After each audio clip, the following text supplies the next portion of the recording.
they will. Good afternoon. I just want to make sure that we're able to capture the audio for this afternoon.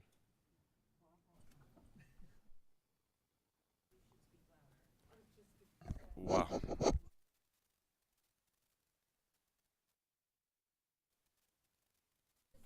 Is that better? Okay. I'll make sure to use that voice.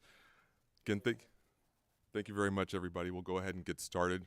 For those of you who are joining us virtually, this is the January 14th meeting of the Kentucky Opioid Abatement Advisory Commission, and we'll start with the call to order and the roll call. Mr. Allen? Here. Dr. Freeman? Here. Dr. Brunzel? Present. Representative Fugit? Here. Director Ingham? Here. Ms. Kelly? I believe she's joining us virtually. Okay, we'll keep moving on. Treasurer Metcalf? Here. Ms. Purdy? Here. Ms. Raines? Here. Dr. Roop? Here. Seeing that we have members present enough for a quorum, we will move forward. Our next matter of business is the adoption of the agenda. May I have a motion to approve today's agenda? So moved. Second. Motion has been made and the motion has been seconded. All in favor, say aye. Aye. Any opposed? The motion passes. Next order of business is going to be the regular business meeting schedule. Currently, the meeting schedules are for March 11th, 2025, May 13th, 2025, July 8th, 2025, September 9th, 2025, and November 4th, 2025. All meetings will take place at the Capitol Annex at 702 Capitol Ave, Frankfort, Kentucky 40601 from 1 to 4 p.m. Eastern Time, and the room will be announced upon assignment. Next order of business into the business minutes. At this point in time, I will hope you've all had the opportunity to review last month's meeting minutes, and may I have a motion to approve those minutes? So moved. Motion's been made Second. and has been seconded. Any discussion? All in favor? Aye. Aye. Any opposed? The motion passes. Next order of business is the Executive Director updates. We have several updates for you to go through. First, I want to make sure to read it in regards to the notice of funding opportunity that was announced for the commission grants. That application window. Yep. Can you hear me now? Yes. All right. That application window is open December 2nd to January 17th, 2025. And that will end, the application deadline ends at 6 p.m. Eastern Standard Time. Award decisions notices are anticipated for late March, early April, and the contract execution date is scheduled to be July 2025. The next update is in regards to the 2023 and 2024 awardee updates. To this point, to inform the commission members, 34 grantees will have completed their contracts by the end of today. We are gathering financial reports from all those projects, and 21 will have their final reports due on January 31st. 24 grantees are still utilizing the funds awarded in 2023. Some of these organizations are organizations that have asked for extensions, and the bulk of these contracts will expire by the end of June with 1 or 2 exceptions. And these grantees will also be required to continue to file their quarterly reports. The 2024 grants are active and still moving forward, and those individuals and organizations will be filing their reports with response to that. The second notice that you will see on the updates, or apologies, the third notice that you'll see on the updates is regarding the request for information. As the commission knows, we had put out a notice of information regarding research and innovation to seek applications to hear from the community and the research community on ways they would like us to consider moving forward. That date closed again on December 2nd. At this point, we've not received any additional information from anybody on the outside, so we will continue the process with the next step of moving forward with the notice of funding for research and innovation. So I'll make sure that all the commission members and the public is aware that that is closed, but we will continue the process of moving forward as was anticipated. The next item of business is the annual report to inform, again, the commission and the members of the public an annual report related to the work of the commission for 2024. We're anticipating publish of that digitally at the end of this month. And so we're working towards that and believe that that will be coming shortly. So make sure that that is on record, that All commission members, as well as the public, will have access to an annual report for the work of the commission for 2024. One thing which is not on your list, but I do want to mention it because I've been asked by several of the commission members in regards to the Better Without It campaign, which was part of the Attorney General's ask and the commission had agreed to fund, to let you know that the campus advertising and displays have started. The highlight of that would be that at the University of Kentucky, University of Louisville basketball game, the advertising ribbon that runs around the entire arena displayed the Better Without It campaign advertising. So that is kicking off. We anticipate a more formal launch and announcement to let everybody know where we're at, but so that we keep you all up to date as was requested, that's where we're currently at with that. The other thing, which is not on here, which I want to make sure to do, is that we are fortunate at the commission to have gained an additional staff member. Ms. Jessica Bowman has now joined the commission staff, and we look forward. Part of her portfolio will include the county accountability process for counties and municipalities. So we want to make sure that people are aware that that's a portion of she's job. As you know, we've brought some on, Julianne, who's dealing with the commission internal accountability process we go through, but this also makes sure that we're able to look at the accountability across the entire Commonwealth. So again, Jessica, welcome. We appreciate you being with us. As for that closes that portion out, and we'll move to new business. There are a couple of new businesses, and I will say up front to be prepared if commission members have calendars or dates. There will probably be a number of these things that we'll go through, but the first order of business is that approval for upcoming meeting dates. And in particular, we want to move the March meeting to March 25th, 2024, as opposed to the current date of March 11th. And that would be March 25th, and again at the 2024 Capitol Annex from 1 to 4 p.m. Eastern Time. So that is the first order of business that we're looking at. And I will embark upon a longer list of other things in regards to the Treatment and Recovery Subcommittee application and review meetings. We will be looking at the number of those. Those meetings will all take place at 1024 Capitol Center Drive, Suite 200, Frankfort, Kentucky, 40601. And the room available will be subject to change, but will be posted at the front desk upon arrival. That first meeting take place would be January 28th from 1 to 3:30 p.m., conference rooms A and B. The second would be January 31st at 10 a.m. to 1 p.m., conference room D. Next is February 18th, 10 a.m. to 1 p.m., conference room D. February 25th, 10 a.m. to 2 p.m., conference room A and B. February 28th, 10 a.m. to 2 p.m., conference rooms A and B. March 11th, 9 to 12 in conference rooms A and B. And March 12th, 10 to 2 in conference rooms A and B. Again, that is for the subcommittee. And we'll make sure that we get to those things. One of the things to make sure is, before I move on, is to include, and the staff has reminded me to make sure we get a vote for that meeting movement from the March 11th date to the 25th. Did we move our meeting on March 11th to March the 25th? Thank you. May I get a second? Second. All approve? Say aye. Aye. Any against? Okay. Understood. Thank you. The ayes have it. We will move forward with that date and then the movement from the 11th to the 25th. Okay. Continuing on with the next phase of that. Okay. We're going to move forward with the Prevention Subcommittee. Do we need to vote on those treatment dates? We do. I was going to do them both at once, but we'll go ahead and... I have one conflict on the 12th that I had alerted staff to. Okay. March 12th, so if we could think about an alternative date, perhaps, or otherwise I wouldn't be able to attend. Okay. Tentatively, we'll include the potential resolution of that March 12th date and remove it. Okay. Are you comfortable with? What's that? Are you comfortable with, in terms of us moving that for this time and then rescheduling at a later Yes. date? Okay. Okay. So the commission is going to move to strike that March 12th date at this time, and we'll reschedule as necessary and adapt in future meetings. I hope we have our work done before then. We don't need to meet on March the 12th. Yeah, there was a lot. that moves forward. I will now move forward into the Prevention Subcommittee application review meetings. All these meetings will also take place at 1024 Capitol Center Drive, Suite 200. Oh, wait, all right, I was gonna do them all at once, but we'll combine them for you folks. I think if we can, one moment while we get some of the information from one of the commission members.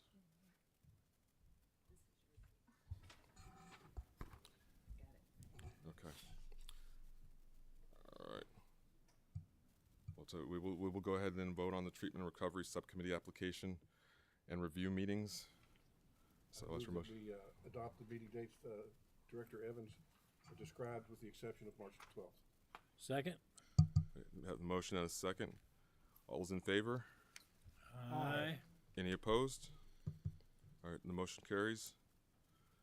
With that, we'll move to the Prevention Subcommittee's application review meetings. Again, all those meetings will take place at 1024 Capitol Center Drive, Suite 200, Frankfort, Kentucky, 40601. Those dates are January 30th, 9 to 11 a.m., conference rooms A and B. February 4th, 2 to 4 p.m., conference room A and B. February 6th, conference rooms A and B. Time to be determined, February 11th, 1 to 4, conference rooms A and B. And March 11th, 1 to 4, conference rooms A and B. Any questions or comments from any commission members in regards to those dates? Quick question from me. We have 3 dates in February because we anticipate applications having to be finished up. 4, 6, Yes. 11. Is there a point of discussion that we can stay longer on one of those days instead of 3 days, or are we okay with all 3 days? Okay. Yep. So we can go with the 4th and the 6th and vote as the February 11th as a follow-up or final day to finish up? If we have to, one. Right. Okay. At this point, are you requesting that we cancel and reschedule or look at the scheduling later? I want to hear from other commissioners. We will make it work. I don't know if they've all But that, heard. without knowing the volume, it's hard to know, so my Right. thought is to have the meetings on the calendar, and then we could always cancel. Sure. It's just 3. Yeah, no, it's challenging, but we've set aside a deadline of having those notifications out, so we, I don't have a problem with having the notifications out. I would rather come and stay. yeah. But we would rather do it that way. So extend February 6th or, Extend February 4th or February 6th. Is that too long? It'll No. just be easier to cancel if, Okay. in Right. terms of public notice, rather than adding. Adding. So if you wanted to just keep them and then determine that you've stayed longer on one of those days, it's already a posted meeting. These are already posted. Well, they would be would once be. you vote, but you can cancel, and it's easier to give the notice of cancellation than of an addition. So you could adjust your times on those dates because they're posted meetings. So if you decide that you want to stay longer one of those days, it's still a posted meeting. Okay. So I would recommend you just vote them, and then as you see the volume, you'd have it, and you can cancel if needed. So Or- that we can post for the public Right. that there could be a meeting on that date. Is it possible to post that we do a February 4th, 2 to 5? If we're here at 4, we can stay till 5. You can do that. You are Right. likely to You have a have- lot of applications, so having more meetings on the schedule would probably Be be easier. helpful in case you need to have that time. Okay. You do need to also that's it. pick a time for February the 6th. You'll see on your sheet that it's to be To determined. determine. We have the room reserved for the whole day, but we just need to determine So a we have time. we have likely 12:30 to 3:30, and then we have reserved from 10 to 3, which means we can have the whole day if we need it. Yes, On the, the the 6th. best times On the according 6th. to people's schedules was the 12:30 to 3:30, but there were a few Okay. that I was not sure about, so Can we, once the meeting starts at 2 o'clock, if we decide we can extend it to 5, can we just extend it when we get here? Okay, Correct. all right, Because this is the subcommittee meetings. right. Okay. As long as you have the date posted, it's considered a posted meeting. Okay. As long as it's a posted meeting, we can extend the time if we need to. Okay. Yes, Ms. Kelly, are you able to hear us?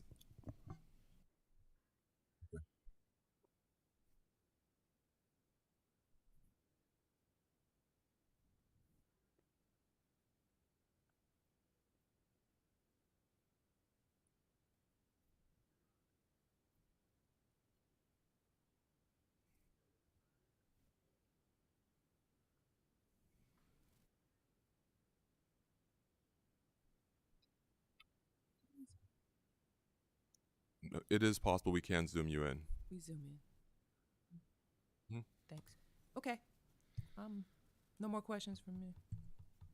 So at this point, just in terms of Commissioner Motion. Purdy, what's your motion in terms? Are you looking to cancel a meeting, or are you I don't want comfortable with the schedule as we are?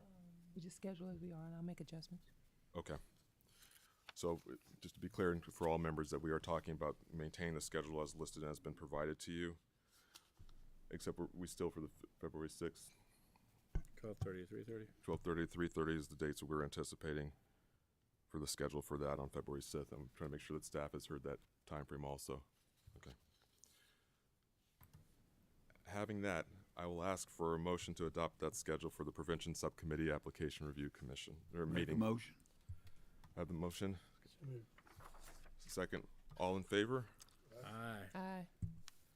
Any opposed? All right, the motion passes. Okay.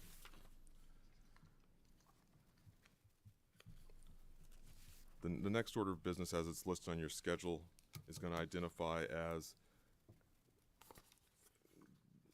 the review of approval regulatory changes, and then subsequently followed by case management system funding request.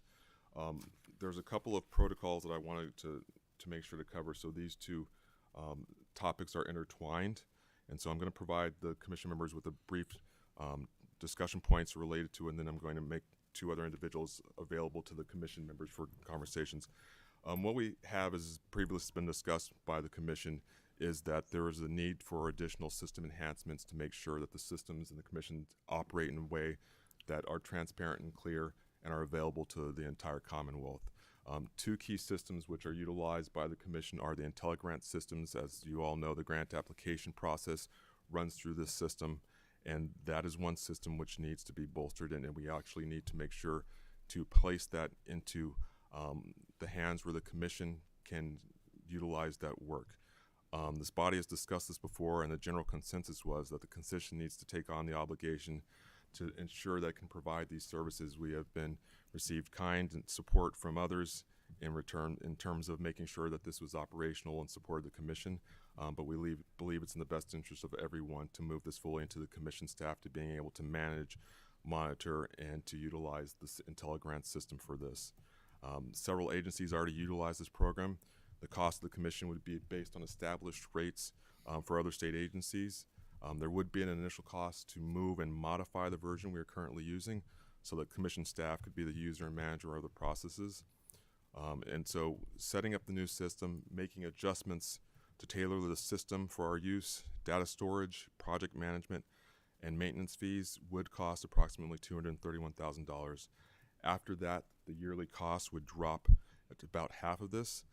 Based on our conversations with others, we believe this cost is in alignment with industry standards. So that's one avenue of what we're talking about in terms of systems upgrades and needs with the commission. The second tool is the commission website.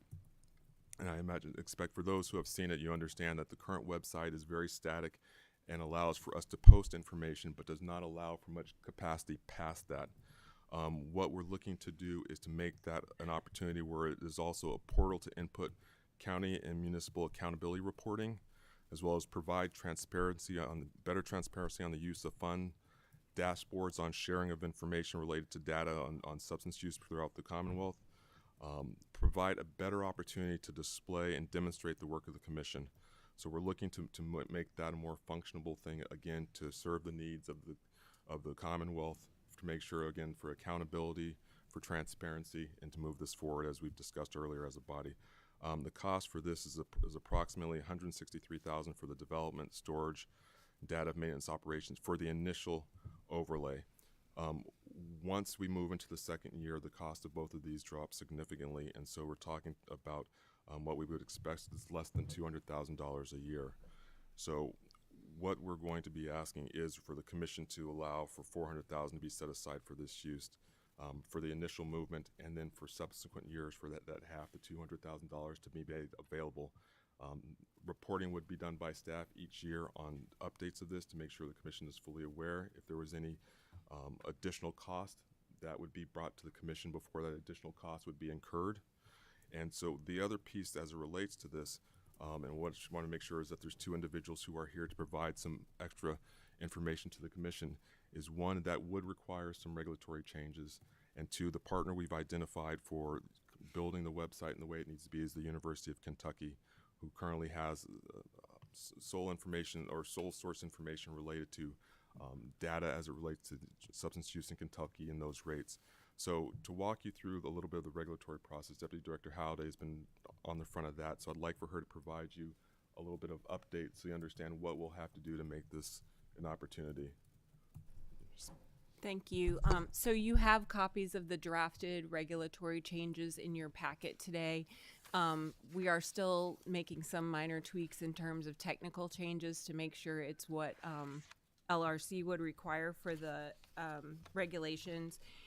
There's two regulations for the commission. The first is the general application procedure. That's 9010. The changes here are pretty minimal. They're more to align with when we decided not to have a continually open application. We needed to change the language around that, and we've put in language that would say that the commission shall review and distribute funds at least once a year. So that would fall with this annual process that we're moving toward. And then there was a section that just had a lot of pieces, but maybe not all pieces of what the commission might look like in terms of, I think it's labeled J here.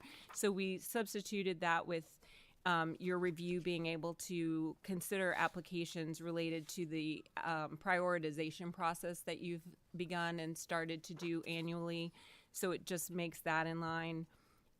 This would also remove the current certification forms that all grantees have had to provide, but they don't have any financial information on them. It just is a more standard, we are doing what we're supposed to do. We've substituted that with financial reports that are in the IntelliGrant system, as you've heard about before. So we just modified the language there to be in line with those reports in IntelliGrants. The certification forms don't really need to apply to these grantees because they're under contract. So we're just removing that unnecessary form. And the others are just small technical language changes to come in line with the things that we've been talking about all year. The second regulation that the commission must promulgate is 9020, and that's related to the local government certification process. We've had those same certification forms for counties. There's no financial information. There's no details about how money is being spent or to whom or for what purposes.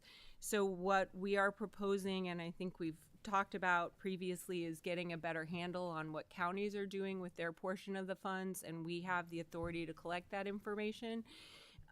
We're simply going to remove that general certification form, and we will be replacing it with a longer, more detailed, though simple and easy to follow, financial information and impact information that we will build into, and what Kentucky Radar would be building into that website. So this is how they're connected.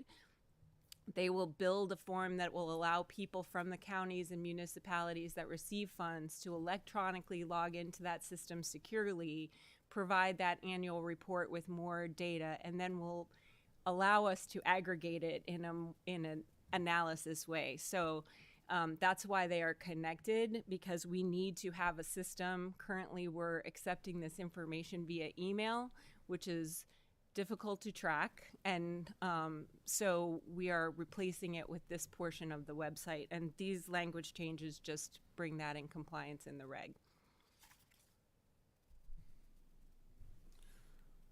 Thank you, and we also have Dr. Talbert, who's here, if there's any questions for him regarding the capabilities of the University of Kentucky and what this would look like. We want to make sure that you know that that's available, but I understand there's a question from Ms. Purdy.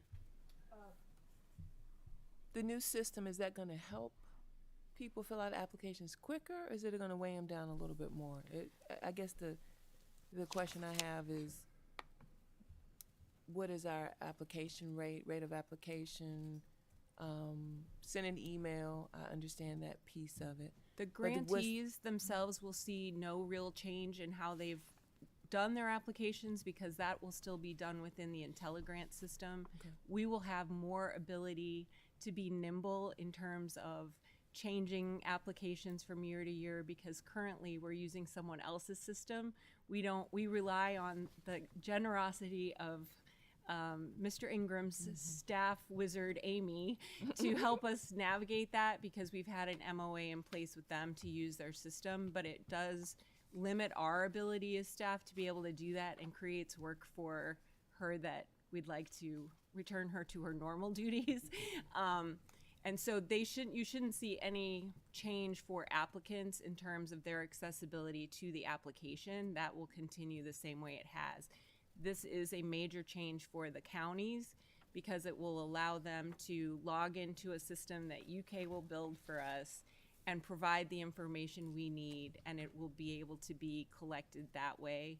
And we will have access to information that we've never had before in terms of finance, what types of areas money is being spent, how much money is still out there to be allocated in the state. And so should help you all as a commission in some of the things you talk about in your grant decision-making process. We'll have much more access to how funds are being used elsewhere. Okay. So we will rely on reports from you all, or will we have access like we had with IntelliGrant? We haven't talked about that, but we'll definitely be able to make reports for you. I don't know at what level you having direct access would be helpful, but there will be a lot of public-facing data that will be helpful to you and to the community to help with their grant writing as well. Okay. Any other questions or comments from anyone in the commission? Trying to make sure. Yeah. And Ms. Kelly, I realize we have you on audio. I want to make sure that we don't forget about you. Is there any comments from you?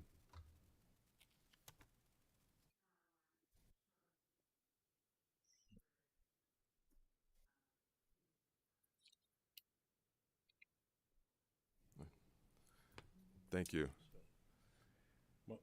Motion to approve the $400,000 allocation for year one and subsequent $200,000 allocations with reporting as described. Seconded. I have the motion. I have a second. All in favor? Any opposed? The motion carries. The second element that we're going to need a motion also on is to make sure that authorize the staff to proceed with the steps necessary to seek the modifications of regulations as necessary to deploy both the updates and telegrants in the commission's website. So I would seek also if I can get a motion for that authorization. I move to approve the regulatory changes that have been proposed. And second? Moved and second. All in favor? Aye. Any opposed? Motion carries. Thank you, and that's going to conclude the new business section that we have today. Thank you very much, everyone.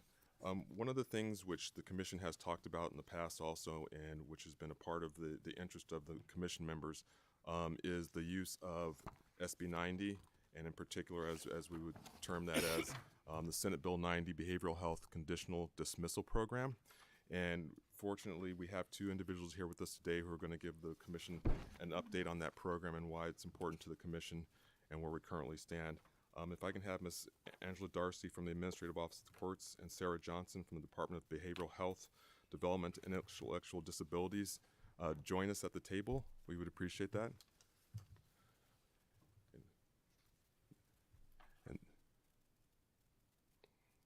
And we'll give you a moment. We recognize trying to get the PowerPoint up and trying to get that work takes a moment. So thank you very much. Yes. And I believe, just for the record, all of the commission members should have a copy also of the presentation. If there is anyone who does not, please let us know.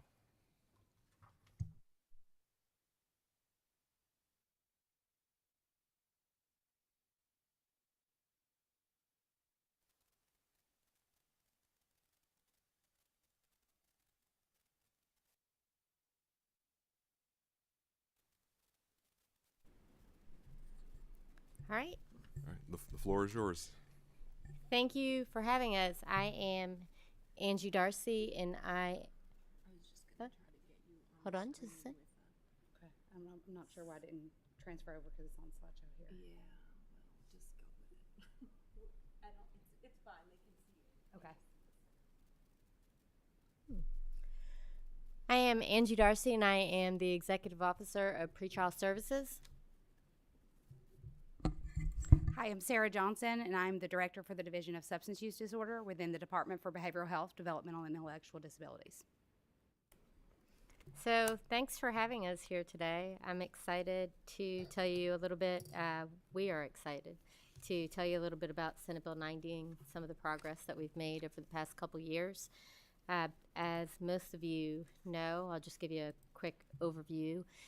Legislation was passed in 2022 on Senate Bill 90, and the main intent was to provide an alternative to incarceration by allowing our eligible defendants to receive treatment and kind of go around the court system. So the goal is to divert these particular participants, is what we call them, is to divert them out of the criminal justice system and straight into treatment and try and get them some services and some help. These are low-level offenders. So this is much different than drug court or probation and parole. These are people that have pretty much, this is their first time that they've ever committed a criminal offense. These are low-level offenses. They're nonviolent, non-sexual misdemeanors and Class D felonies. And so what we do is we interview the defendants, ask them if they're interested in the program. If they are, we will take them in, and then we will completely divert them around the court system, and then treatment starts and all their services start. So it comes with a wide array of services. One of the, I think one of the most important parts of it is, and they're not with us today, but our partners with Kentucky Adult Education. Kentucky Adult Education, this is kind of a very new concept. So what Kentucky Adult Education does is they assess the individual. They see if they want to have any educational services or job services. If the participant does, then we're going to get them in. We're going to try and help them find a job. They might go to college. They might go to technical school. And our goal is to set them up for success in the future. One of the other things that we also offer through our partnership with BHDID is the Barrier Relief Fund. And the Barrier Relief Fund, so if defendant comes in and they're in crisis, let's say they can't pay for, they don't have any money for food, or their electricity just got cut off, we're going to step in and help them, and it's $1,000 per person, I believe, is the cap on that. We're going to step in and try and offer them some barrier relief to get them out of crisis so we can put them in the best spot so they can be successful in their lives and hopefully their new careers and with treatment and including substance abuse treatment. We have done a annual report last year. We are currently working on it. Our AOC was put in charge of doing an annual report, and that is currently what we're working on. So by January 31st, we should have our 2024 annual report done, and we will be happy to provide that to you at that time. So right now, originally we had 11 pilot sites that we started with. You'll see that we had Christian, Clark, Davis, Greenup, Hopkins, Kenton, Letcher, Madison, McCracken, Oldham, and Pulaski. Kenton was the last one to go live. We started off with those 11, but then we realized that we have created these positions called case navigators, and they are actually housed within pretrial services. And the case navigator is not like a drug court case manager, but what they do is they make the connection for somebody coming into the program. They get them an assessment done with with URPath, who is our statewide assessor, and see if they're eligible for the program. So they're actually the beginning stage of the program. They'll make the connection. They'll track the person that kind of track them through the program. And they're also in charge with collecting the data as well. So they will intake all that data and then report it back to us at the end of the year. So the case navigators, what we've discovered in some counties, they had a little bit more capacity, so we expanded their capacity. So you'll see that we went to Henry, Lewis, Wayne, Warren, Johnson, Russell, and Pike. Our Johnson and Russell positions are actually through a federal grant that we have in partnership with specialty courts. So that is of no cost to the program. We are just funding them through that grant, but we're also having the ability to take advantage of Senate Bill 90 and offer it in Johnson and Russell as well. Or, sorry, Warren and Johnson. So as I said, one of the biggest parts of Senate Bill 90 is the data collection. We collect data with BHDID through a 14-day, a 42-day, a quarterly, and final report. So the legislators have asked us to do that, and we have all kind of taken that on. The providers are the ones that report that to us, and BHDID has implemented in conjunction with the Fletcher Group, kind of a platform where they can provide that data to us, and then we also collect the other data from the prosecutors as well. So, and then adult education as well. So this next slide is just to talk a little bit about eligibility. We have 3,000 in 2023 to 2024 that were eligible for the behavioral health conditional dismissal program, and 7,805 that were ineligible. Most of the reasons that they were ineligible too is for the low is you'll see DUIs, previous DUIs will also hold a participant back from participating, and domestic violence charges. So a lot of those charges coming in will actually, they're ineligible to participate. The prosecutor has the opportunity to override any factors that they want to, and so, but that's the eligibility criteria. We have a lot that are moderate.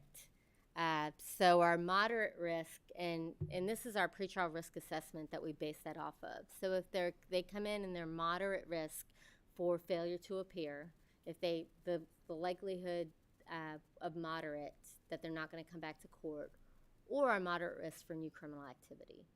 So if they're moderate risk on our pretrial risk assessment, which is our validated tool that we use, then they are ineligible for the program. And then at that point, it's up to the prosecutors to decide if they want to override any of those levels, and we go from there. Our next slide just kind of shows you, these are the eligibility factors. They have to be a resident. It can't be a A, B, or C felony. Can't be a violent offense. No previous or current DUIs.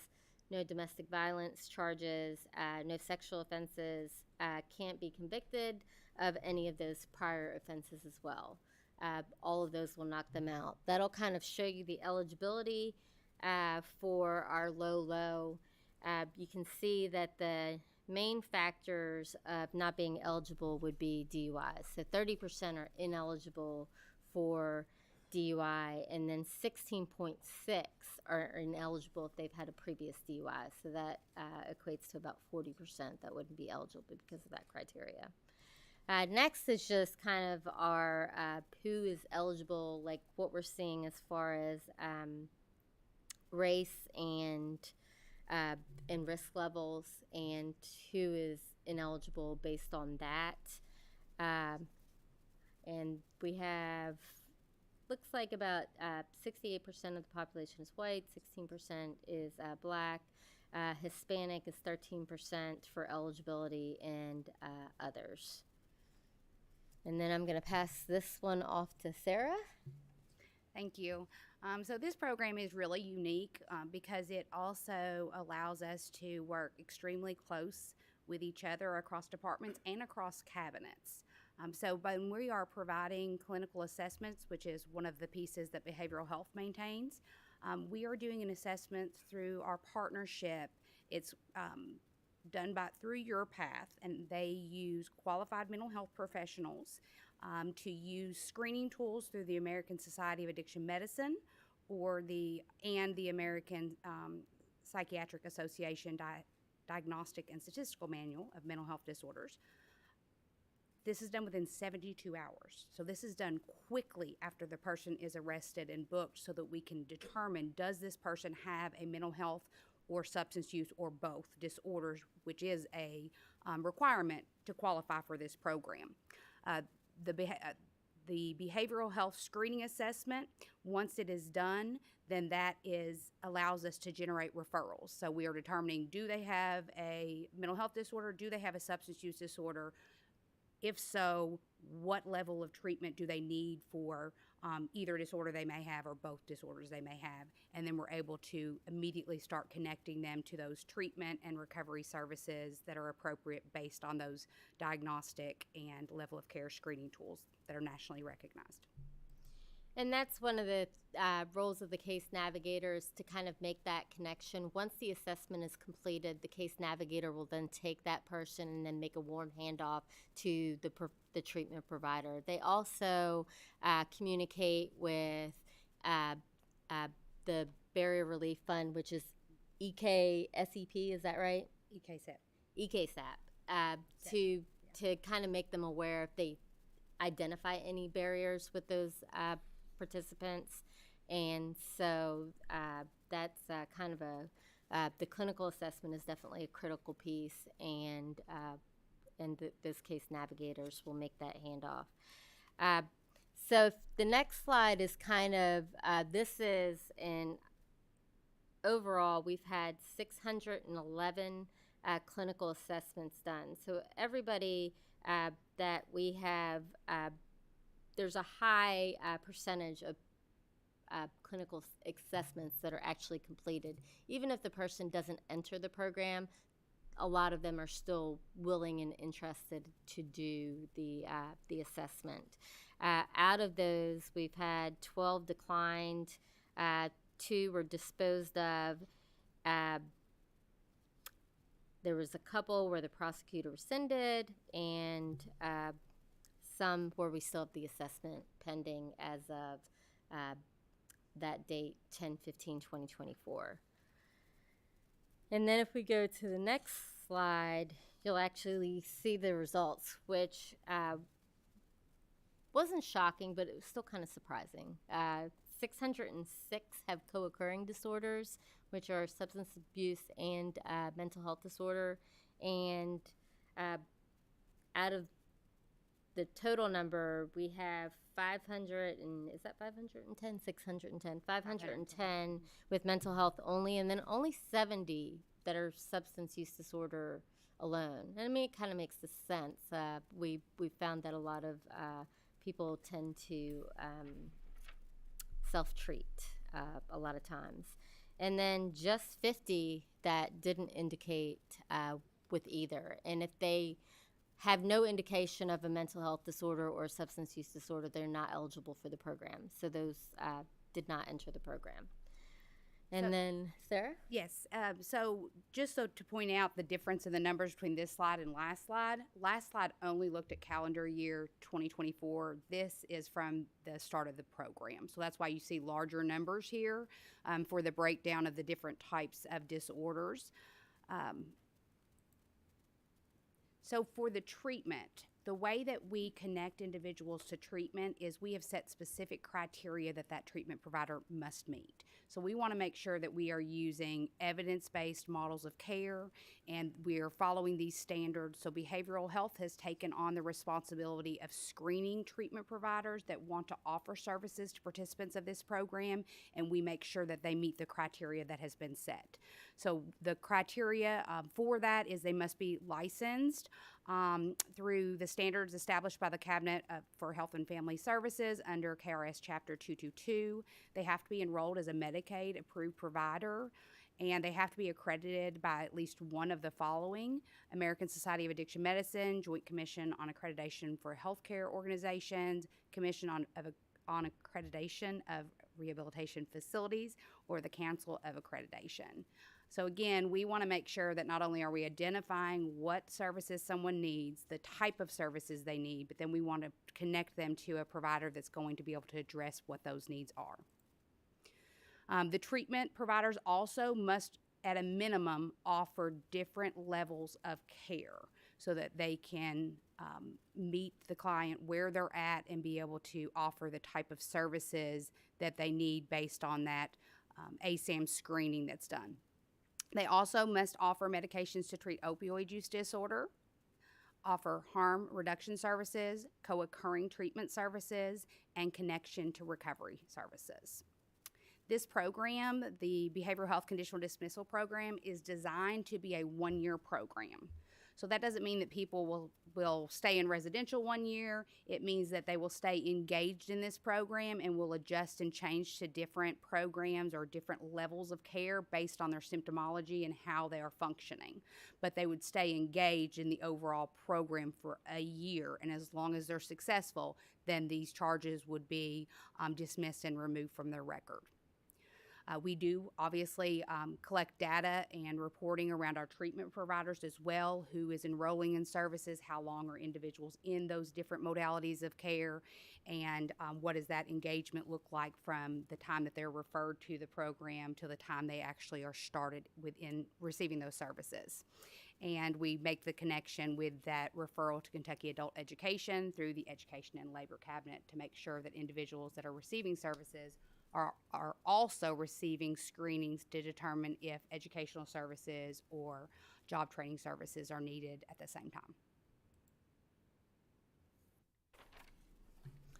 So, if you look at our current statistics, these are the total number of agreements that have been signed as of January 8th. And you'll see in a lot of our rural areas. So in McCracken and Letcher was actually our first county that we rolled out in, and we actually got started in Letcher before we actually had funding, and Judge Mullins at that time was very gung-ho and very excited about it. So we kind of got started.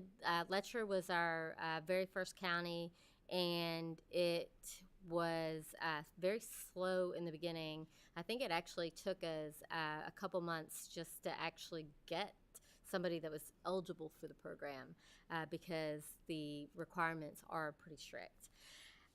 But we got rolling pretty quickly, and as you can see, Letcher, we have 272 participants.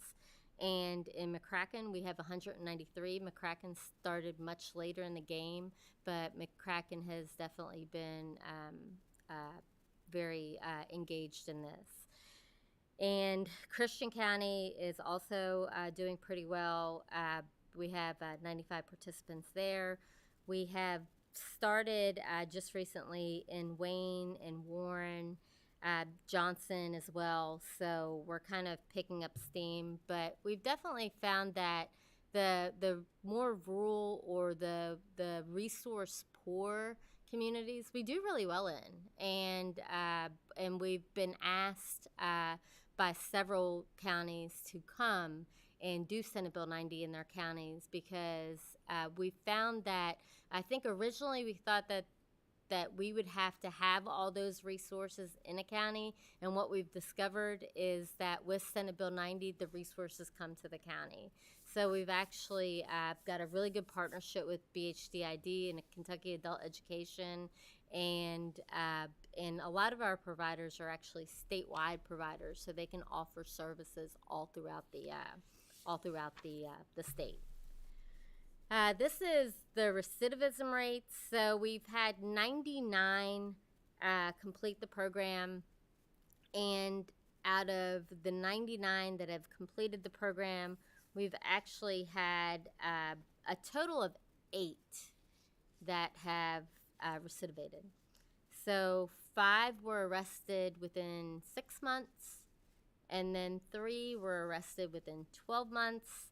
I have the breakdown of those numbers. We have 5 felony offenses total charges, and then the rest are misdemeanor charges. We have 1 DUI, misdemeanor person offense, misdemeanor property. We have 2 of those. A misdemeanor public order. We have 2 of those. And then for convictions, we have 1 felony conviction, and then it looks like 3 participants that have been convicted of misdemeanors. So as far as recidivism goes, I think we're seeing good success. Now we also know that the longer that people go along, that number might drop. So, but what we have actually seen when we've actually looked at the data is a lot of our participants are sticking with treatment. So they're not done with it. Even though they're done with the program, they now have a connection with a mental health provider or a treatment provider, and they carry on. So I think what that shows is those low-level offenders actually do really well with follow-through and keeping up with their treatment and engaging in those services. So we're actually very proud of our participants and glad that they are not just stopping because the program stops. So this next slide talks about some of the additional benefits. I've talked a little bit about the emergency barrier relief, services by treatment providers, recovery housing, and adult education. The barrier relief support services have kind of been critical to the Senate Bill 90 program. We call that recovery capital. So if somebody is in crisis or if they're getting ready to get their, we don't want them to stress about those things. We want them to be successful with their treatment and their education and their job. So we're going to step in and try and provide some relief from those. So they are, we're setting them up on the path to success. And what we've seen, and I think what studies have shown, is that that is actually when you take somebody out of crisis and put them in the path to success, then I think it's really kind of it makes a difference for the person. Let's just say that. If you're not worried about your electricity bill at the moment, and you can, and we're going to find you a job and help you pay that electricity bill, then I think that what that does is it kind of takes the worry out of being in the program. And it's not an easy program, so it's very it's hard to complete. It's much different than drug court or mental health courts or our other court services, but it isn't. These participants are in it. They are required to keep up with their treatment. If they don't keep up with their treatment, then they can be discharged with the provider. And then also the education and the job components. You know, those aren't easy as well, but they are the people that want to do it and are very invested in it and very grateful. So I'll talk about some of those success stories next. Oh, Sarah. I was just going to add, you know, with the barrier relief, the things that we are seeing is kind of what you would expect. It's people not having transportation to get to treatment. If they can't get to treatment, they can't engage in treatment. It's not having an ID or a birth certificate that they need to be able to seek employment. So those are the kind of things that we are seeing, and we are making sure that with these relief funds, we are removing those barriers so that they can not have that in the way of their engagement and treatment. And so this is the next slide is just a couple. There's the the total participants, and that was through 10/29/24, and that just shows you how many participants are actually taking advantage of the Barrier Relief Fund.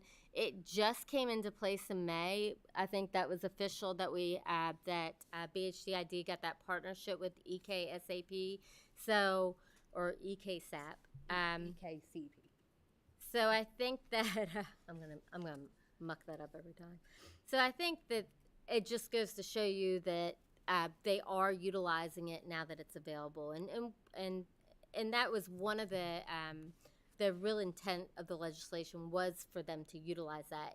The money was meant to be used for the participants. So I think that's been largely successful. And if I can interject for just a second, one of the things I want to make sure is clear is people don't just get to say, hey, I want this money for that.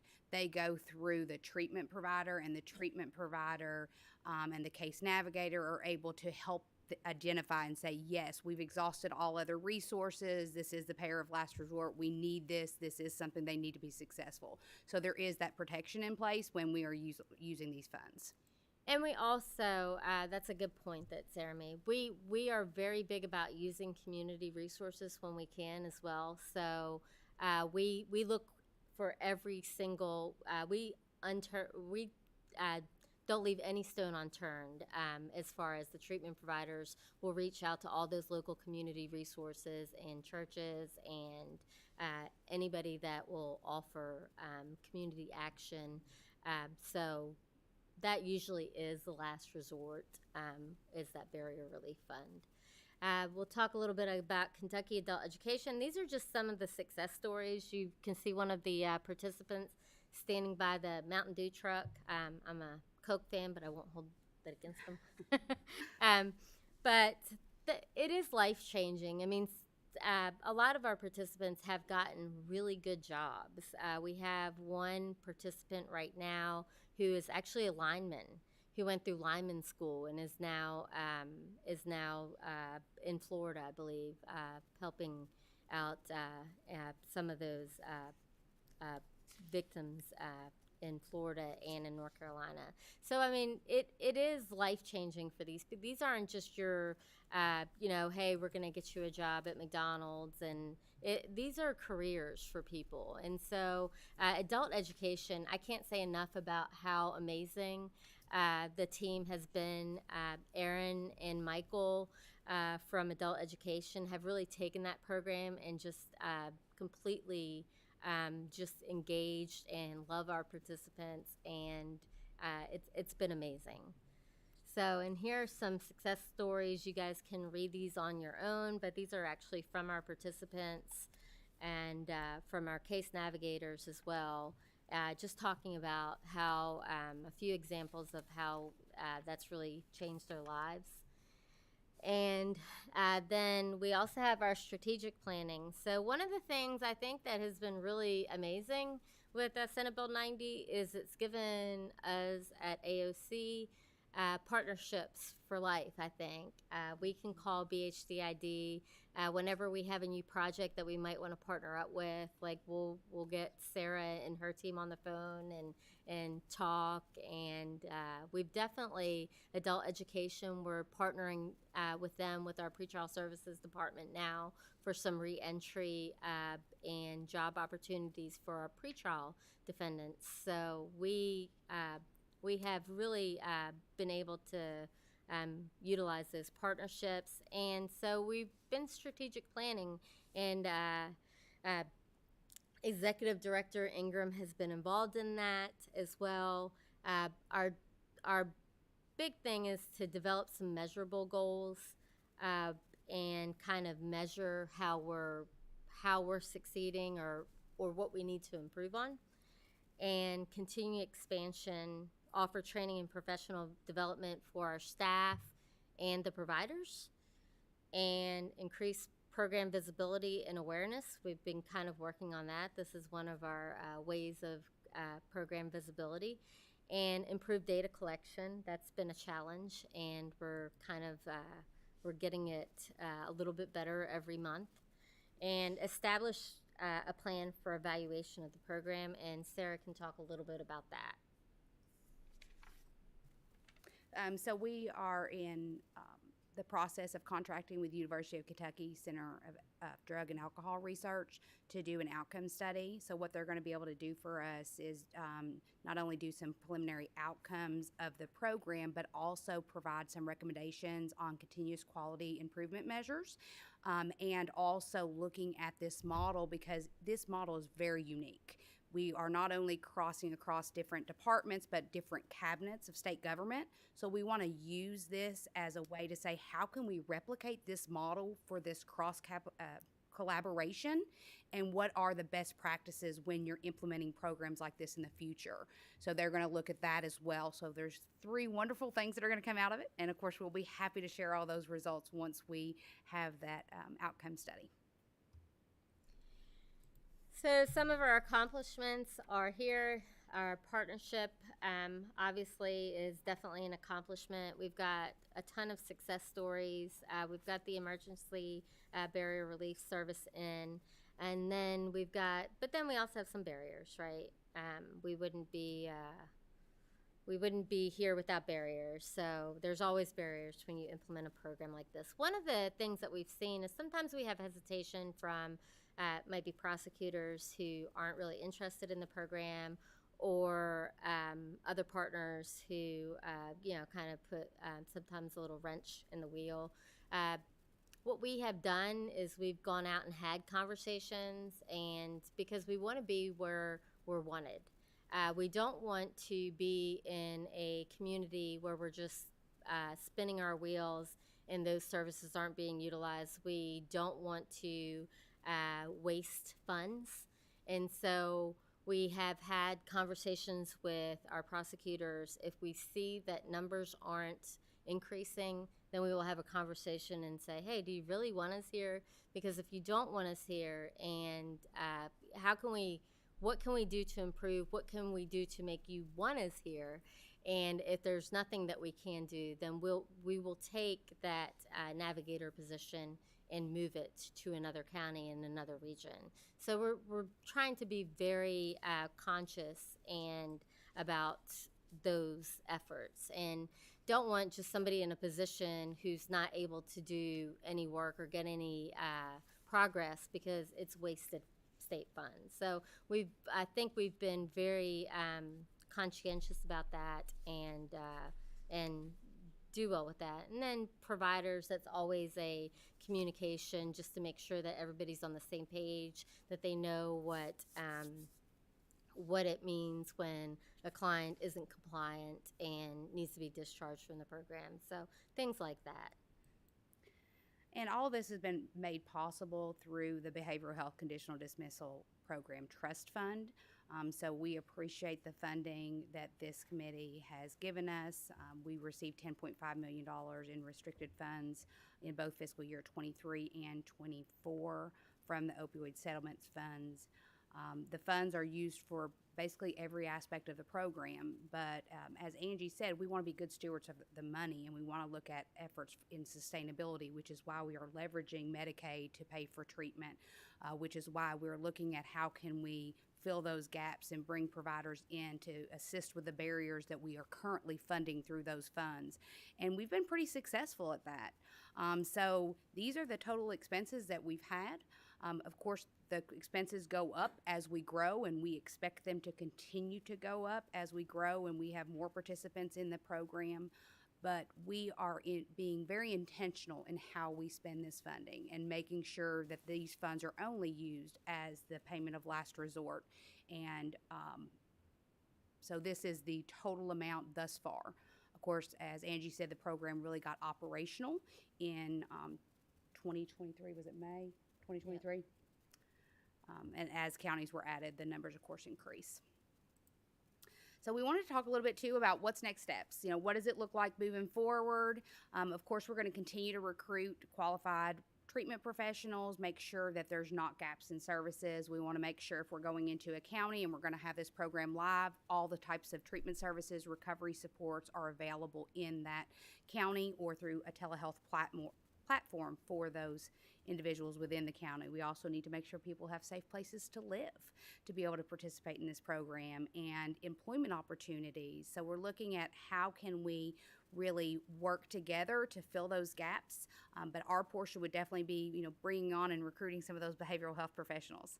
We want to expand to other counties, but we want to be intentional. As Angie said, we don't want to go into a county that doesn't want us. We want to help the county understand the benefit of this program coming there so that they will take advantage of this program and we can serve people through this program. We also continue to look at recovery support options. We know recovery supports and services are critical to someone's success, so we want to make sure that those exist or that we can build those up in that county before or as we go into it. We want to engage the community partners. We want to make sure that communities know what this program is and that they want to support it and that they're coming together to offer those services for these participants. Employment, transportation, whatever it may be that it currently doesn't exist. And we want to be very intentional on how we collect, monitor, and analyze the program data, which is why we are working on entering into this contractual relationship with UK to be able to do that. We've seen anecdotally things that aren't going well that we've had to deal with, but we want to know what is the best way to deal with this, what quality measures do we need to put in place to ensure as we roll this out statewide, this is a program that's going to have a difference on individuals' lives and really do what it's intended to do. And it's intended to take people out of the criminal justice system, get them the treatment services they need, and change their trajectory so that they don't come back into the criminal justice system. I mean, kind of in a nutshell, that's what it's designed to do. And that's it for us. If there's questions, we're happy to answer them. Thank you very much. At this time, open it up to the commission for questions. Thank you. Go ahead, Karen. Yep.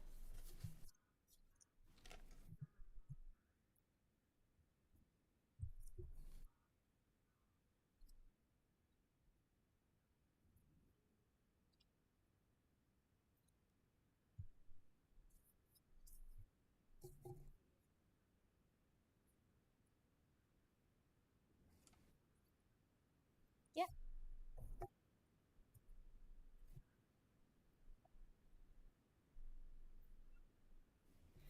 So it is different because with drug court we have case managers, and they're actually in a meeting with the court, and they have the regular the regular court docket. They'll have the drug court docket. This actually takes it out of the judicial system and just puts it into treatment world, if that makes sense. So we're removing them completely from the criminal justice system entirely and just diverting them into treatment, almost like they've never had a charge. Yep.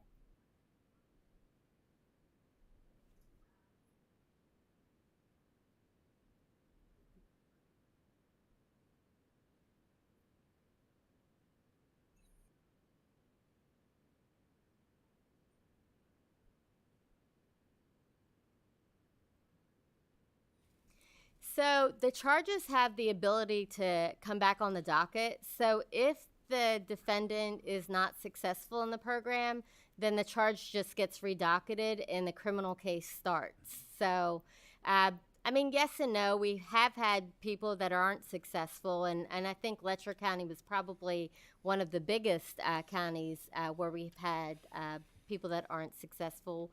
But the people that want to do it really want to do it, and I think it's kind of a revolutionary program, and so they're very invested in, because they're excited, because they're like, you mean I'm going to get my college paid, I'm going to get a new career, I can go and take welding classes, and so they're really the ones that want to do it. Those are the ones that we want, and I think it changes their lives without a doubt. And you think about the system. I'm sorry, just to go into the judicial heaviness of drug court and mental health, that's a constant docket. So that is the judge constantly be involved, AOC staff constantly be involved. So one of the other benefits by diverting this out of the court system is it takes that weight off of the court system to constantly have those cases be redocketed, have that involvement, because those participants are also receiving treatment services, but those are also typically higher level, charged with higher offenses or at a greater risk than this group of individuals. Yeah. Thank you. Mr. Chairman, thank you all for being here today. I come from a state and federal prosecution background. I was county attorney, assistant Commonwealth's attorney, and I hear a lot of the same things from you that we were dealing with. The distinction here with your program, which was brought out by Commissioner Kelly, was that once they commit to this, they're essentially outside of judicial review. But I also understand from the last statements that you made that if they're failing, if they're dismissed or voluntarily withdraw, that and I understood this, make sure I'm right about this, that they can go back and get back into the criminal justice process. Yep. Okay, that's the stick here. It is the stick. Yeah, And I think that our prosecutors have been really great about it because we try not to say it's I think that the participant feels like it's a beneficial program rather than necessarily a stick, because they do get so many great services, but we have had several that have been discharged and the program wasn't right for them for whatever reason, and they're in the judicial system now. The dynamics of your program impress me in this regard. You have some very strict cutoffs. Unless you fit the profile that can qualify, you're going to go to district court and answer to what would seem to me, based on description, a Class A misdemeanor and risk 12 months in jail, or you're going to be visiting a grand jury and be indicted. So the penalties for failure are sharp. Yeah.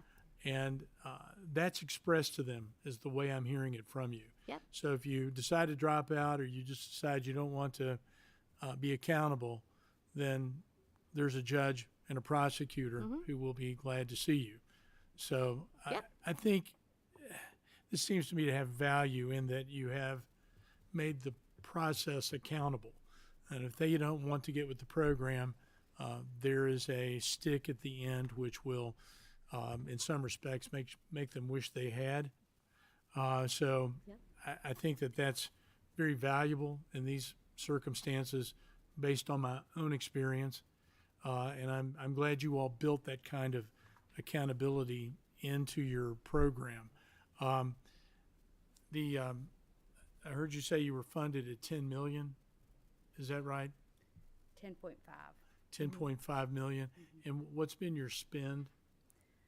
Let me go back so I make sure I say this correctly. This is a breakdown based on the fiscal year. Of course, fiscal year 25 was only until the end of December, but we have spent altogether. It's close to $2.5 million since we've started this. So I think there's a little problem in my hearing you. Did you say you spent $2.5 million? Across the fiscal years, yes. Okay, so $8 million left. Got it. I'm very impressed with it.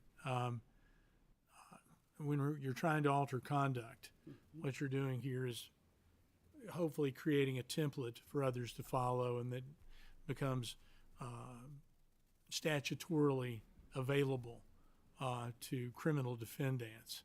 Have you seen or heard from any members of the General Assembly that this would be valuable as a tool in every county? Or expanded use, I should say. I think that there's interest there. I think that it's still kind of early, and I think that it's being looked. I think it's still being looked at, and just to see like how successful it is. I think what'll be telling is once UK does their study and we look at like the benefits, the actual dollar, because I think you have to know what the savings are, you know, to the criminal justice system. I agree. If you see less spend over time, then you've got and that's based on a lot of things, but jail time is the one that's the most easily measurable. Yep. So I appreciate everything you've presented today, and thank you for your time. Thank you. Thank you. I have one quick question. Sure. You talk about placing them in jobs. I think Karen mentioned expungements. How is that dealt with, and are they? What is the rate of placement for individuals with records, and how have you dealt with that? So, I mean, and that's a good question. So, in the beginning, I think with adult education, we kind of had the mentality that they had to do the jobs initially, but then we started realizing that some of our participants already have jobs. They may just need the treatment portion of it.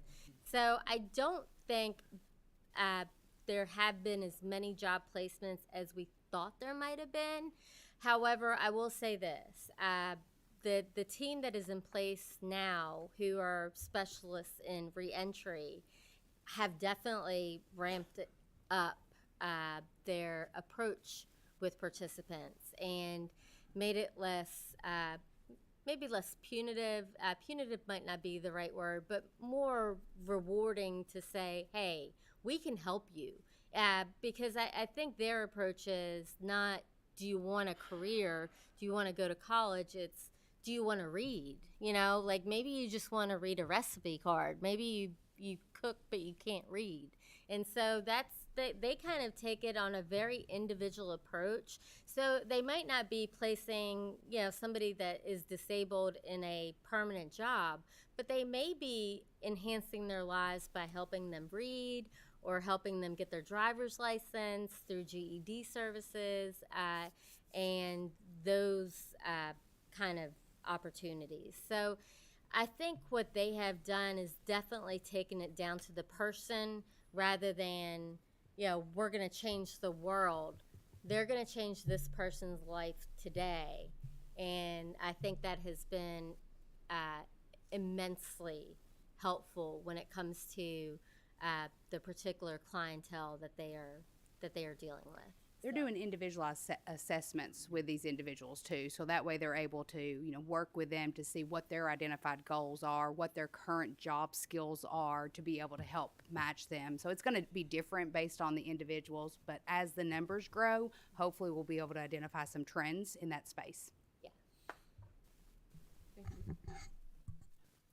Dr. Brinson, we've got Just two more. yeah, just very briefly. And my comments may be somewhat self-serving. Sarah's in our department, but I want to make sure people heard that comment about the value of the partnership that's been established between behavioral health and the Department of AOC and the judiciary.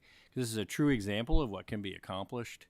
I've watched it happen. It's not been easy. Hiring care navigators, developing the process for assessors, the tracking and reporting, all big lifts, but you are on the verge, I think, of making a huge difference. And this is just putting our money where our mouth is. When we've all said we cannot incarcerate our way out of this problem, this is how we're going to get a significant relief from this problem, is by deflection from judicial involvement and getting people into treatment. So I'm just really looking forward to the next year, and the fact that you're spending the money judiciously in a way that looks at outcome is very remarkable. So we're very, very proud of the work. And an example, when the legislative intent meet with executive branch implementation and then funding from other sectors, this is how we're going to make a big difference. So thank you. Commissioner Fugit? Thank you, sir. Just a quick question on the treatment providers portion, where the treatment services are residential, inpatient, outpatient treatment, and then the medicines used to treat the opioid disorder.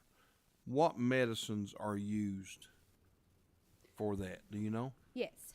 So we utilize the FDA-approved medications that are for opioid use disorder. Suboxone, So we're talking methadone. about buprenorphine, which is Suboxone is a form of buprenorphine, Vivitrol, and then methadone. So those are the 3 FDA medications that are indicated for individuals that have opioid use disorder. Okay. Now, that does not mean that everyone in the program is going to receive those medications. That just simply means if someone is in the program and they're clinically and medically appropriate to receive that treatment services, we want to make sure it's available for them. Right, I understand. And the main goal in this is to get people back on their feet to be Absolutely. successful in life. So with that being said, is there a time limit where folks that are in this program under those medicines, is there a time where they're weaned off completely off of Suboxone, methadone? Because it's actually, I think, maybe an opioid to get off an opioid. So are we trying to wean them off completely? And I'm not saying the next day wean them off, but sure. is there a time limit, 12 to 18 months, where we say to Chris, look, we're going to give you this medication, but we want you to wean off of this in the next 12 to 18 months so that you're completely free of medicine or surviving, so to speak, off of the medicine? So it's really going to be a provider decision based on an individualized clinical and medical assessment and how the person's symptomology is responding and how stable they are. Much like other chronic diseases like hypertension, some people stay on medication for a short period of time and are able to do behavioral interventions where medication is no longer needed. Other people, even with those behavioral interventions and changes, your doctor saying lose weight, eat right, get out and exercise, some people with hypertension, even if they do those behavioral things, they still need the medication to control their symptoms. So when we're talking about opioid use disorder, we're also talking about a chronic condition that sometimes medication is going to need to be used longer to control those symptoms and to improve the individual's overall health. And other individuals are able to change or reduce or taper off that medication much quicker. It's going to be really individualized. Right, and I understand that. I worked 22 years with the state police, almost 10 years with the High Drug Task Force. So we bought methadone and Suboxone off the street. Yep. With drug dealers, selling those things off the Absolutely. street. And then I pastored a church, which is right beside, or used to be right beside a methadone clinic. They've since moved. And I know people that were in that methadone clinic for over 10 years that never were weaned off of that. And so I was just wondering, and in the case of this program, does Medicaid pay for that medicine their entire life? Does the state pay for that, or how does that work after they get finished with your program? Who pays the bills for that, say, the rest of their life? Absolutely. So again, that's going to be based on the medical prescriber. So the medical prescriber would have to either bill through their Medicaid or private insurance to seek approval for that medication, and that could be for a very short period of time. Those medications can be used for withdrawal management for a very acute period of time, or they can be extended further, but it's going to be up to the medical provider to make that decision. Our responsibility is just to make sure that that is available, but we rely on the credentialed individuals that are prescribing that medication to determine how long someone needs to be on that medication. Okay, and I understand that, and I'm not trying to be difficult. Is there any accountability on the providers? Because again, my experience in the drug world, there were bad actors in the Absolutely. Not all doctors were bad actors. There's some very good doctors who are my friends, but there were some bad actors along the way that kept people coming because of the money. Is there any accountability on the providers to make sure that they're not bringing people back in to keep them on that just because they've got an ability to make more money? I will say this. I think that Sarah's team has very rigid requirements for the providers, and if we ever hear like a prosecutor or somebody saying that we don't like that provider, there's issues there, Sarah's team is very responsive of responding to that and making a determination. So the requirements are super strict to actually become a provider with this program. So it's just not every person that's on the corner. They do have to jump through several hoops to become Okay. providers. All right, thank you, ladies, for being here today. Thank you, Mr. Chairman. Thank you. Just one quick question and maybe a comment, and I appreciate your work. I'm a friend and colleague of Angie, so I appreciate you coming in. In 2012, I was a trooper working, and House Bill 463 kind of set all this in motion, changed the way we did and viewed incarceration. And nonviolent offenders, there's a certain interpretation there, and at the time, disarming a police officer was considered a nonviolent offense. And so I guess my question is, who determines what offenses are nonviolent and who determines what Class D felonies are eligible? Is that a judicial determination or is that a behavioral? Because some people are just plain mean. We can't necessarily classify them as substance abuse or mental health. They're just some people need to be incarcerated. Are you saying I'm mean, Derek? Well, we've talked about this. You're my buddy, so I'm on the record, but you go right ahead. It's the legislator that determines it. So Okay. they've actually put in the statute who's eligible and who's not eligible. Okay. All right. Thank you. Appreciate your work. One of the things I do want to just really quickly upon closing is that I wanted to make sure I gave a shout out to the Department of Medicaid as well. They actually have a recovery housing that works with BHDID. So for our unhoused individuals or people that need that additional service, they have got a really good program in place now that has been very critical to our program.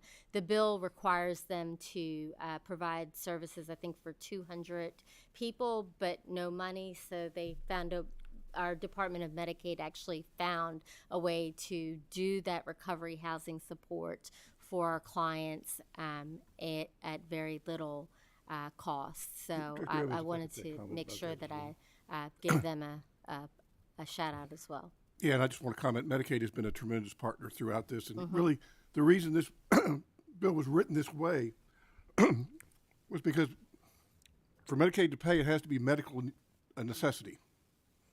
So someone in the court saying, I'm sentencing you to 30 days of treatment, well, that has to be medically necessary before Medicaid can pay for it.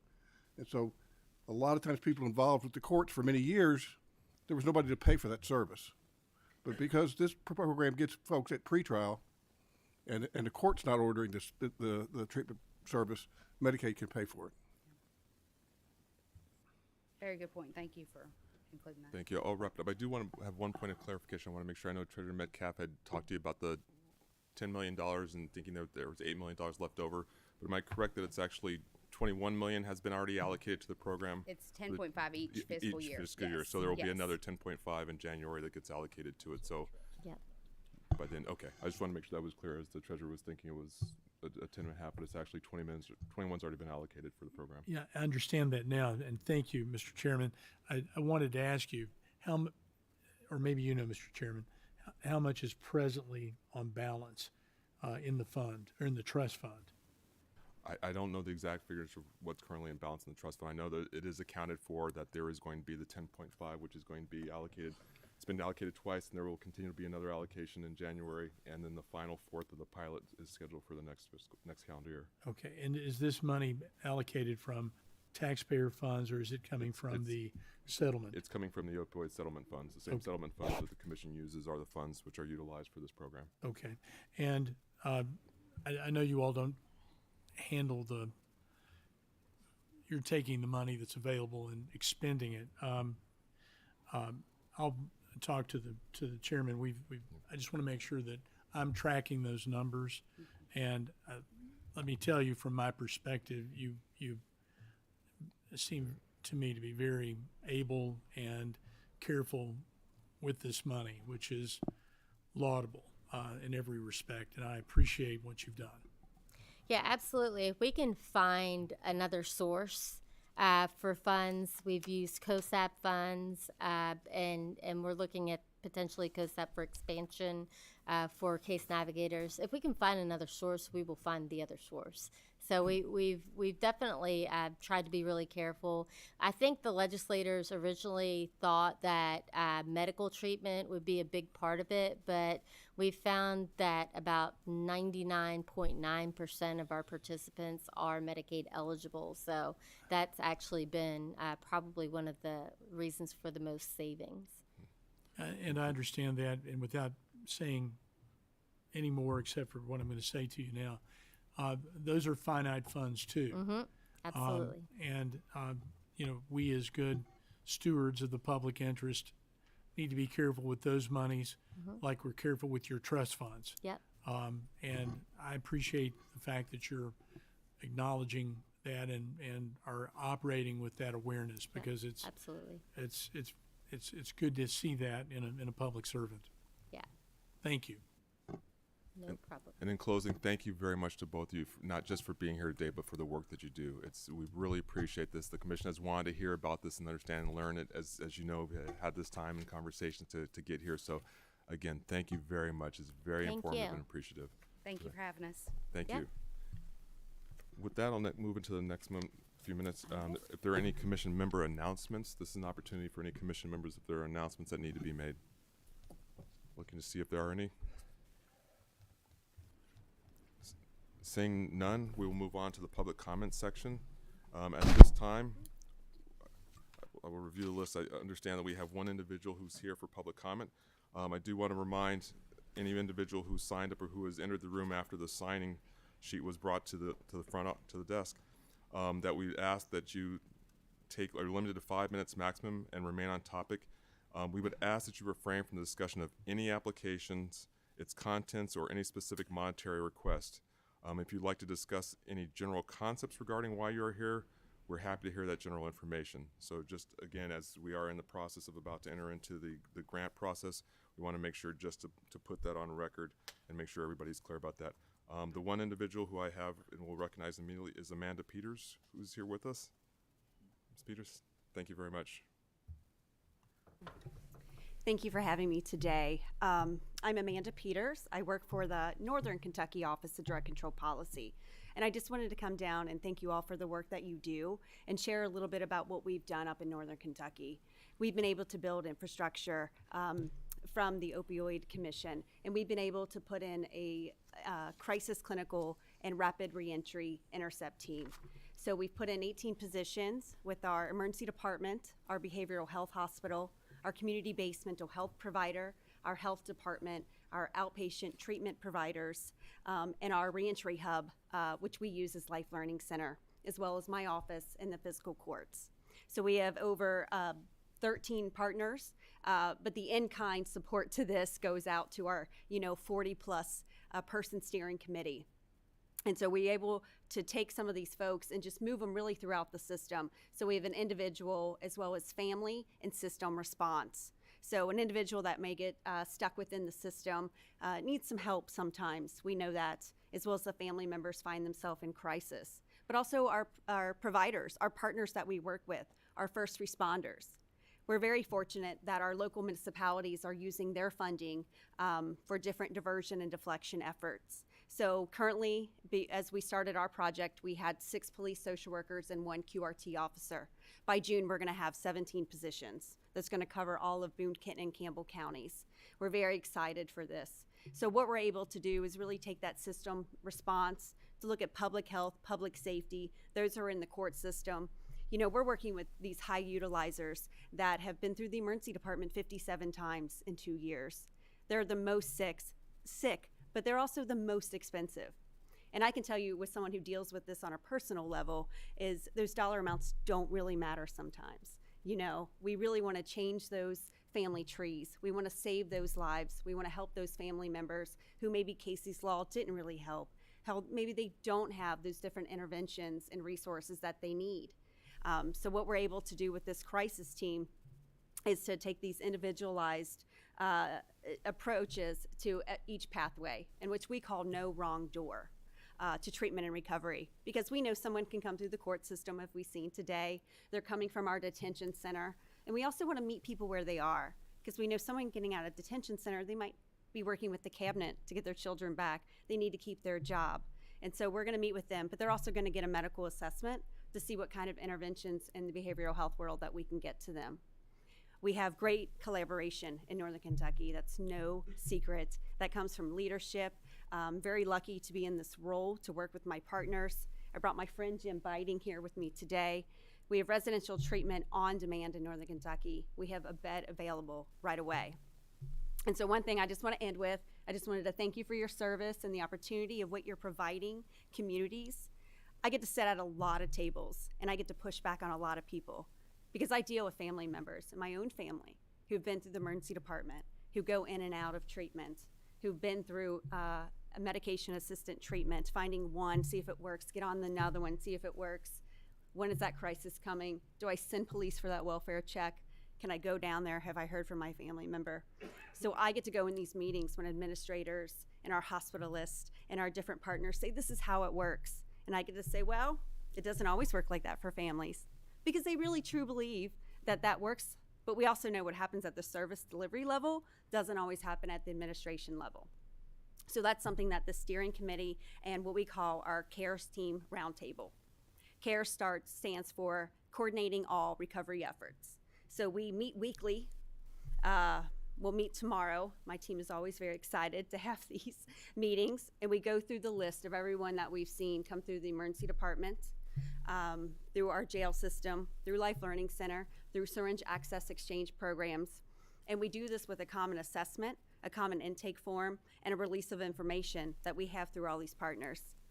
Anybody working with the hospital system knows that to get a release of information and a memorandum of agreement throughout these systems is difficult, and we've been able to do that within 6 months. We have folks on board to do this. I am going to end. I know it's been a long meeting, and I'll wrap up. Those who know me know I can go on because I get very excited about this work. But one story I wanted to share with you is a couple months ago on a Friday night, about 8:30, my helpline gets a call through my office of a individual who was a human trafficking victim, showed up at the police department, one of our local municipalities. Police social worker calls the helpline. It's 9 o'clock on a Friday. Services are very limited. So they call me, what should we do? Well, we know we have this care team. I'm able to call directly into the emergency department for our second shift emergency department nurse navigator. We're able to let them know the situation. She's probably gonna have some trauma, some physical needs that we need to take care of. We also know she's been using fentanyl and drinking quite a bit. So we know there might be some managed withdrawal symptoms to be taken care of there. We also know that she's not gonna be able to go straight into treatment that night. So we're able to connect with her, connect with a police social worker. They're also dealing with a loved one of this person who was in Lexington. So the two police departments are coordinating. And this is all happening on a Friday night at 9 o'clock through cell phones, because that's how we build our system. We know that as we're patching this together and piloting things, but we know we can respond. Shows up to the emergency department after our nurse is talking to doctors, calling all 4 emergency departments to figure out which is the best place to have her, able to get her in the back door with the ambulances, since we don't want to cause any kind of issues. We don't want the stigma. She wants to get in there quietly. She's able to get managed withdrawal treatment that night. They hold her until the morning. My friend Jim is ready to go at 8 a.m. We Uber Health her, and by Saturday morning at 8:30, she's on her way to treatment.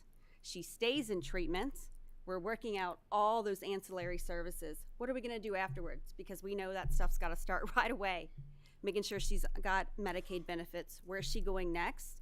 And then all the while, she's a human trafficking victim. So the team at Transitions is working with the police department, the U.S. Attorney's Office, going in between the court system. And we were able to get this done within 12 hours or so. So that is what we've been able to do. That's an extreme case. That doesn't happen every Friday night. But we tested every sense of the word. We tested every person on this CARES team. And then we know if it can work at that level. We've also seen smaller successes with our folks who family members call us. We know they go from the jail, maybe they go to outpatient, they need a higher level of care. We can expedite that within 30 minutes with our team.